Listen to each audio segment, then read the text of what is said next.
Selamat siang Pak Triana. Selamat siang Ibu, silahkan duduk Ibu.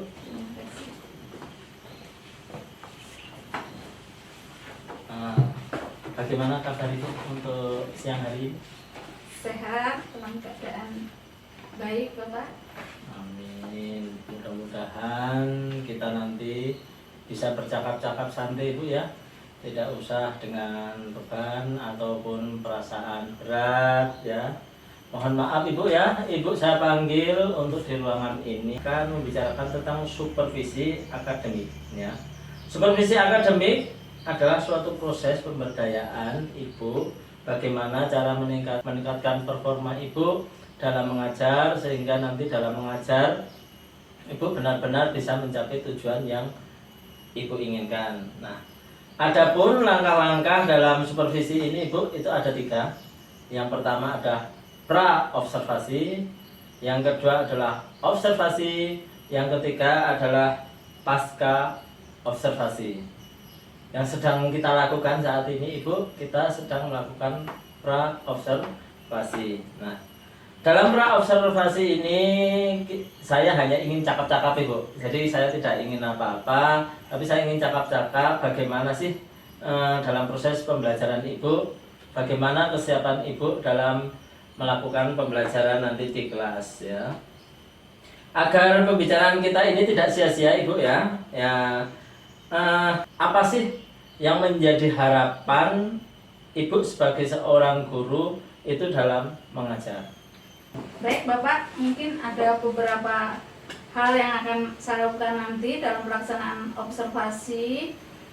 Yang ada observasi nanti mungkin ada beberapa hal yang boleh saya tahu yang akan diamati oleh Bapak sehingga saya nanti akan mempersiapkan diri dengan benar-benar siap untuk menjadi objek observasi yang akan Bapak lakukan.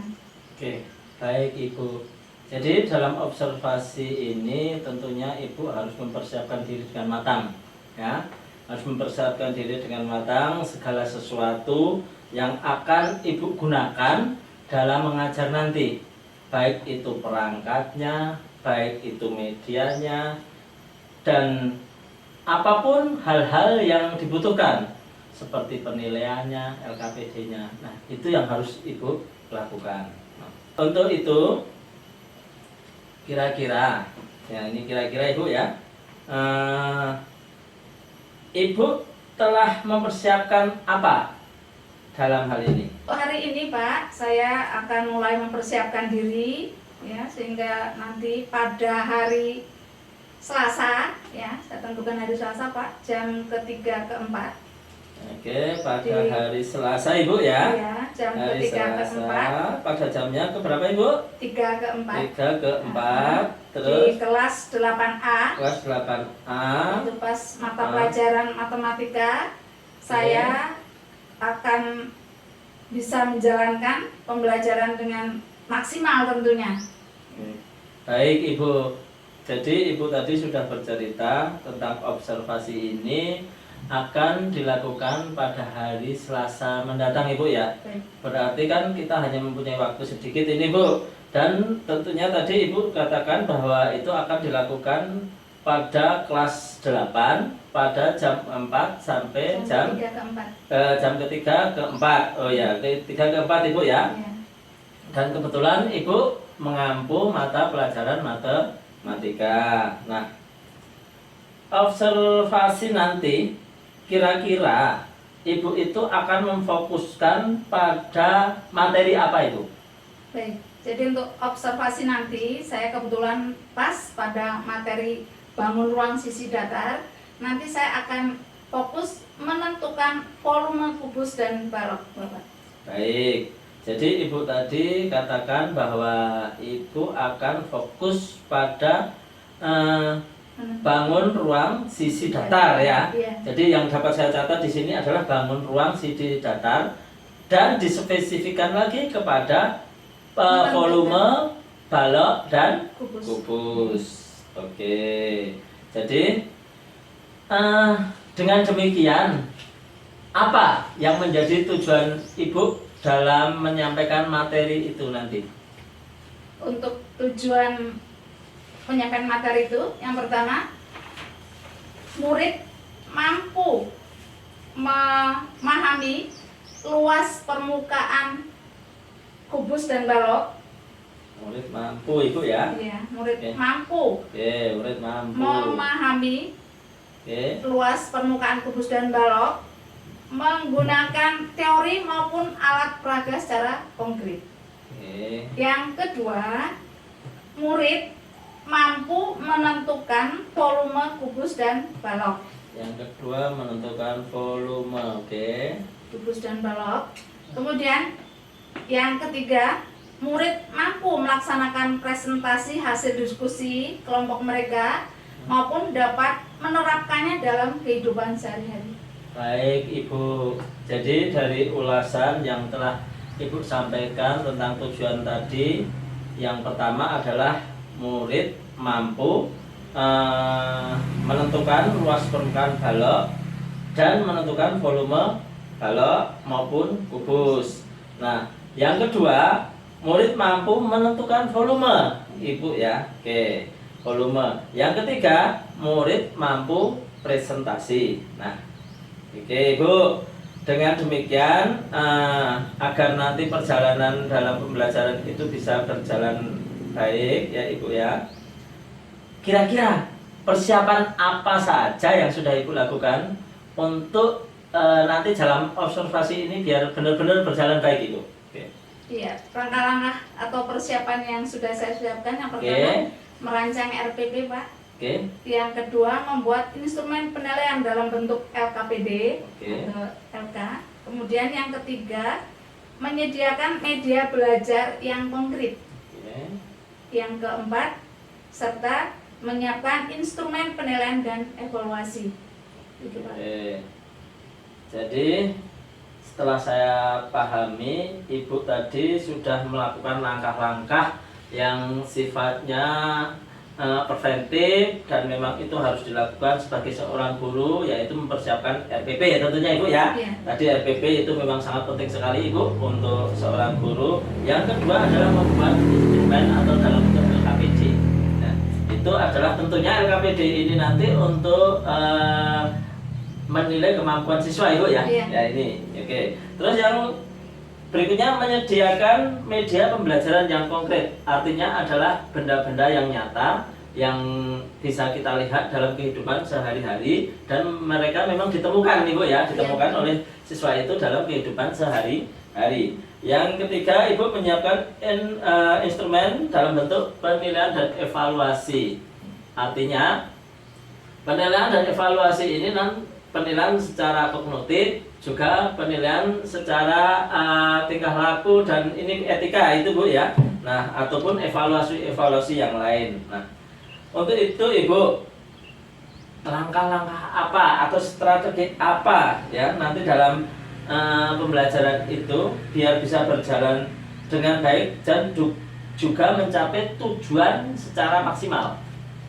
Ada pun beberapa langkah-langkah atau strategi yang akan saya lakukan nanti. Ya. Yang pertama itu saya akan membagi dalam kelas itu menjadi beberapa kelompok sesuai dengan gaya belajar murid. Karena mereka memiliki gaya belajar yang berbeda-beda Pak. Ada yang suka berhitung, ada yang suka menulis, ada yang suka menggambar, ada yang juga suka praktek langsung dengan benda konkret ya, dan lain-lain. Untuk itu, saya nanti akan berusaha memenuhi kebutuhan belajar mereka sesuai dengan gaya belajar mereka. Tentunya dalam hal belajar mereka ini, mereka akan memiliki kemampuan belajar yang berbeda-beda juga. Oke, jadi memiliki kemampuan yang berbeda ya. Oke. Atau mereka nanti juga ada yang bisa berpikir cepat, sedang, lambat, dan bahkan ada yang mungkin kurang mampu untuk bisa mengikuti, sehingga mereka nanti akan diajak berdiskusi secara kelompok ya, untuk mendapatkan pengalaman belajarnya. Maka mereka yang pintar dalam satu kelompok itu dia akan memberikan ide atau gagasannya, sedangkan yang lambat atau kurang kurang cepat dalam menerima pengetahuan, itu dia akan berdiskusi untuk menyelesaikan masalah yang mereka hadapi. Baik Ibu, jadi dari penjelasan yang runtun sekali, yang sangat-sangat teratur, berarti Ibu tadi mengatakan bahwa Ibu akan melakukan strategi berdasarkan gaya belajar mereka Ibu ya. Betul. Jadi gaya murid-murid yang Ibu ajarkan itu berbeda-beda ya. Begitu pula akan Ibu dasarkan dari kemampuan mereka. Iya. Jadi dari kemampuan yang pandai, yang sudah bisa berpikir cepat, ataupun yang sedang itu yang berpikir lambat, dan yang kurang itu adalah berpikir lambat. Nah, dari situ Ibu sudah melakukan langkah-langkah yang disebut dengan berdiferensiasi. Jadi dari sini Ibu sebenarnya Ibu sudah melakukan pembelajaran berdiferensiasi dalam konteks konten ya. Jadi kontennya sudah ada, Ibu akan memunculkan benda-benda konkret ya. Di situ Ibu akan mempersiapkan siswa-siswa Ibu bahwa gaya belajar mereka juga berbeda-beda. Ada yang suka tadi menghitung dengan rumus-rumus, bisa mencari di internet dan sebagainya, bisa mencari dari ini. Nah, untuk itu Bu, agar nanti dalam perjalanan ini Ibu bisa lancar dan bisa melakukan dengan baik. Kira-kira Ibu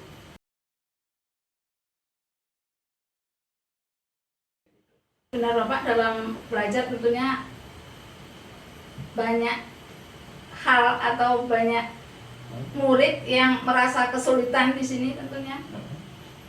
Kemudian akan saya lakukan tindakan ketika murid mengalami kesulitan. Yang pertama, saya akan memantau dan keliling agar mereka itu dapat bertanya secara langsung dengan mudah.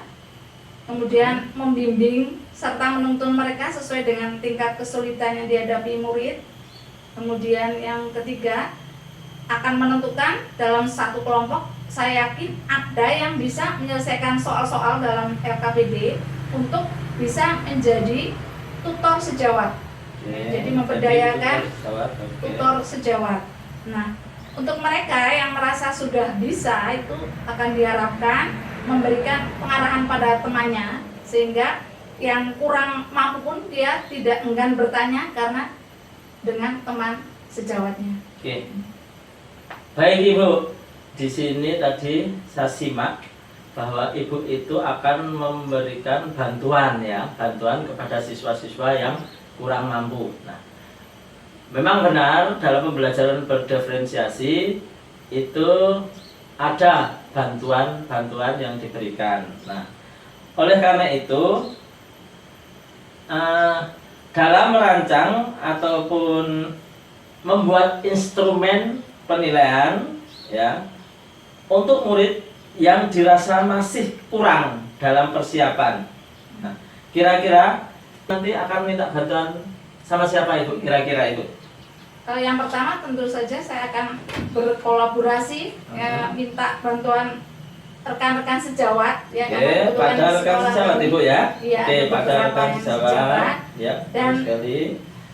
Kemungkinan juga bisa minta bantuan sama Pak Tri jika berkenan ya Bapak. Oh, dengan senang hati Bu. Jika nanti saya mampu, saya pasti akan berikan bantuan Bu. Yang penting Ibu, kita ada kolaborasi, ada koneksi, sehingga Ibu nanti bisa menyampaikan apa-apa saja yang kurang. Tentunya saya akan bantu sekuat tenaga Ibu ya. Dan kita biar nanti bisa benar-benar berjalan observasi itu dengan baik ya. Baik Ibu, kira-kira apa masih ada lagi yang perlu dilengkapi?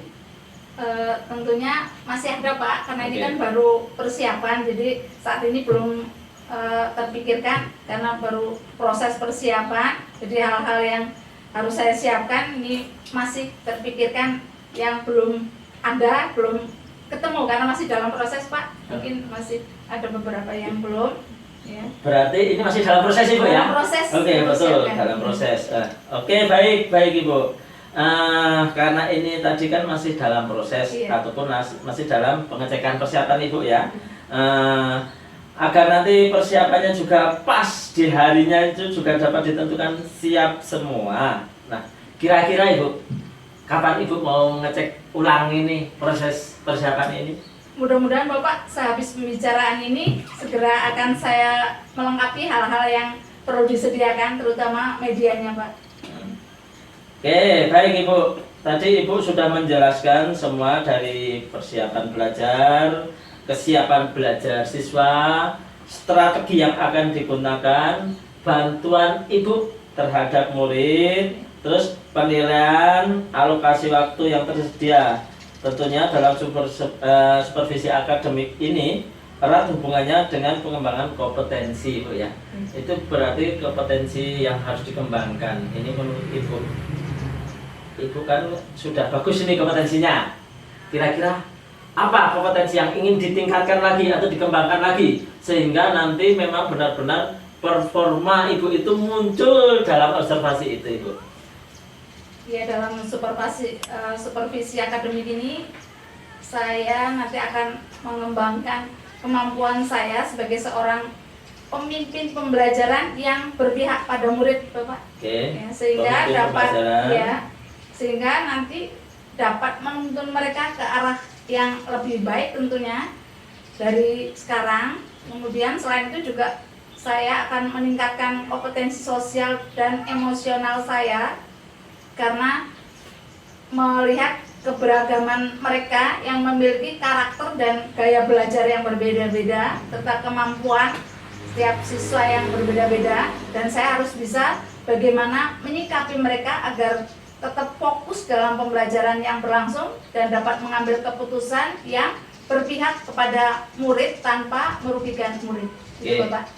Jadi dari Orian yang Ibu sampaikan tadi, Ibu tentunya ingin mengembangkan profesionalisme, intinya gitu Bu ya. Jadi profesionalisme sebagai seorang guru sehingga Ibu akan meningkatkan pengetahuan dalam pedagogik Ibu kan gitu ya. Selain itu juga pengembangan tentang tadi saya dengar itu ada kompetensi sosial dan emosional. Nah, itu dalam teori kan itu yang disebut dengan KSE Ibu ya, atau kompetensi sosial dan emosional. Nah, berarti dari sini ini sudah jelas sekali bahwa Ibu ini benar-benar harus melakukan persiapan yang ekstra ya. Strategi seperti apa yang Ibu lakukan untuk mengembangkan profesionalisme Ibu sebagai apa di bidang pedagogik Ibu tersebut, Pak? Ada beberapa strategi yang akan saya lakukan, Bapak. Seperti awal percakapan ini bahwa saya akan menyiapkan perangkat pembelajaran dengan semaksimal mungkin. Contohnya RPP, kemudian LKPD, kemudian medianya serta instrumen penilaian dan evaluasinya. Dan yang paling penting adalah kesiapan fisik, Bapak. Iya, Fisik betul, dan betul. mental saya. Iya, Mudah-mudahan nanti betul. dalam pelaksanaan observasi ini saya akan hadir dengan penuh semangat Ya. dan sehat. Atau hadir dengan penuh, artinya mindfulness Ibu ya. Iya. Jadi Ibu benar-benar jiwa, raga, pikiran dan sebagainya itu benar-benar dicurahkan untuk kepentingan siswa atau yang berpihak kepada murid. Nah, itu yang disebut dengan mindfulness ya, mindfulness, sehingga Ibu benar-benar mencurahkan perhatian itu tidak ke pekerjaan yang lain ataupun ke hal-hal yang lain, tapi benar-benar dalam pembelajaran itu. Baik Ibu, tidak terasa ini ya, bincang-bincang kita ini panjang lebar ya. Untuk itu Ibu kelihatannya cukup untuk sementara ya. Nanti kalau ada hal-hal yang perlu kita sampaikan lagi, mungkin nanti kita akan sambung Bu. Karena memang kita masih ada jam yang lain, silahkan Ibu melakukan aktivitas yang lain lagi. Dan saya ucapkan terima kasih ya. Oleh karena itu saya berharap agar nanti dalam observasi nanti kita benar-benar bisa berjalan dengan baik. Terima kasih Ibu. Selamat siang tapi pun. Ya pun. Oke. Permisi, Pak. Ya, terima kasih Ibu atas waktu yang diberikan. Lagi Apa kabarnya? Sehat semuanya? Sehat. Tabikun? Ya, Bu. Baik, sebelum mulai pembelajaran kita pada hari ini, mari kita berdoa menurut agama kita masing-masing. Silakan ketua kelasnya pimpin doa. Duduk siap. Sebelum belajar, marilah kita berdoa. Berdoa mulai.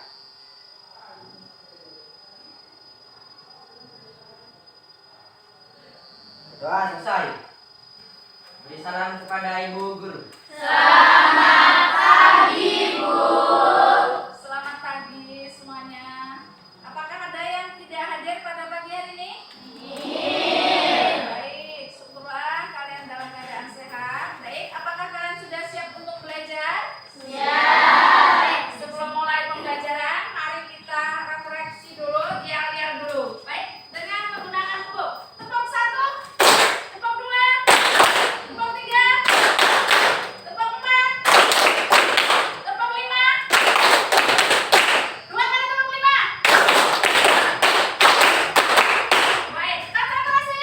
Konsentrasi dimulai. Baik, untuk hari ini kalian sudah menyiapkan segala sesuatunya. Silakan buku dan alat-alat tulisnya dibuka, anak-anak disiapkan. Kemudian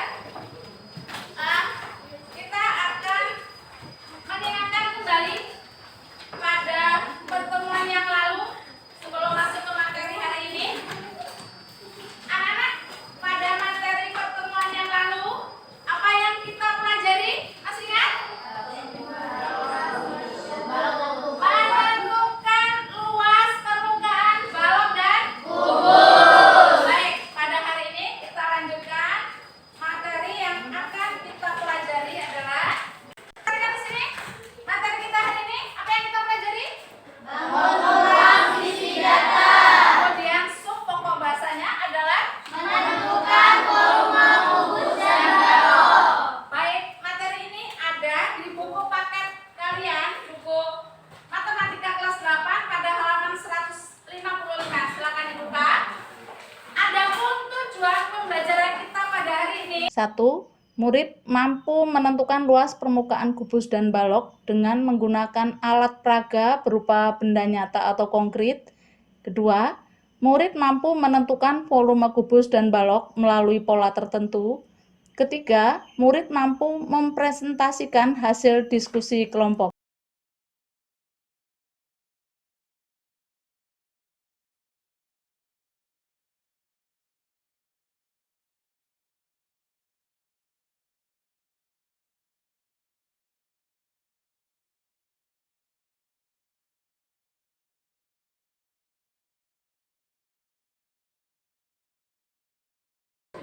Ini hanya bukti konkretnya untuk kalian ukur.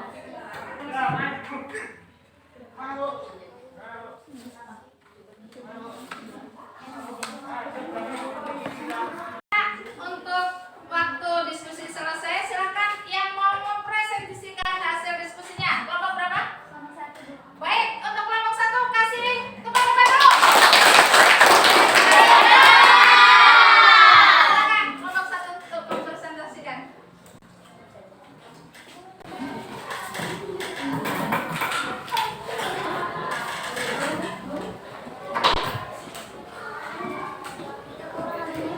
Assalamualaikum warahmatullahi wabarakatuh. Perkenalkan, nama saya Ina Lestari. Saya dari kelas 8A. Saya dari kelompok 1. Saya akan mempresentasikan hasil diskusi kami. Kelompok kami berjumlah 8 orang, bernama Amalia Mauliasari, Hani Fitriani, Muhammad Raihan, Nur Halimah, Marcella, Rahma Aryani, Nabil Lestari, dan Wahyu Saputra. Soal nomor 1. Jika sebuah prisma berbentuk segi 4 seperti pada gambar di samping, maka volume bangun tersebut jika panjangnya 60 cm, lebarnya 60 cm, dan tingginya 60 cm. Pemakaian dari prisma adalah salah satu bangun ruang 3 dimensi yang dibatasi alas atau cukup luas dengan bentuk jawaban. Diketahui panjangnya 60 cm, lebarnya 60 cm, dan tingginya 60 cm. Yang ditanya adalah volume. Rumus volume sama dengan panjang kali lebar kali tinggi, berarti 60 kali 60 kali 60. 60 kali 60 sama dengan 3000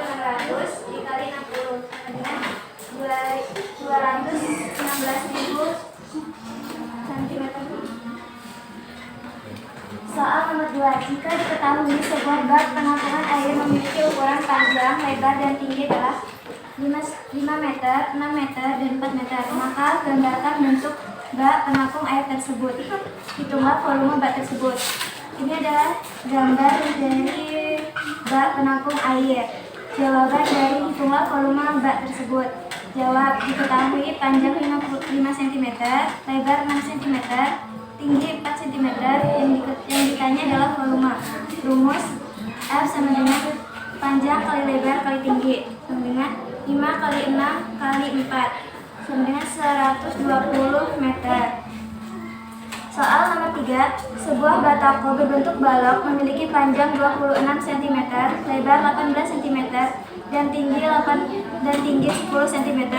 Berapa volume batako berbentuk balok tersebut? Jawab: diketahui panjang 26 cm, lebar 18 cm, tinggi 10 cm.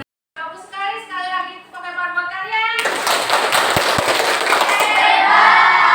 Baik, dari hasil diskusi yang kalian presentasikan cukup bagus sekali. Mari kita sama-sama simpulkan. Untuk soal nomor 1 kira-kira apa ya kesimpulan yang kalian dapatkan? Tadi dari kelompok 1 kesimpulan. Apa yang didapatkan? Kesimpulan. Ya. Apa yang didapatkan? Ya, silakan berpendapat. Bahwa Prisma adalah kesimpulan pengertiannya tadi? Iya. Salah satu bangun. Iya, salah satu bangun 3 dimensi. iya, bangun ruang 3 dimensi. Iya, yang dibatasi Alas dan tutup alas dan tutup dan identik dan identik sama ya. ya. Oke, kemudian yang kedua kesimpulannya identik sama. Yang kedua kira-kira apa? Rumus volume kubus. Iya. Apa rumusnya? Rumus volume kubus.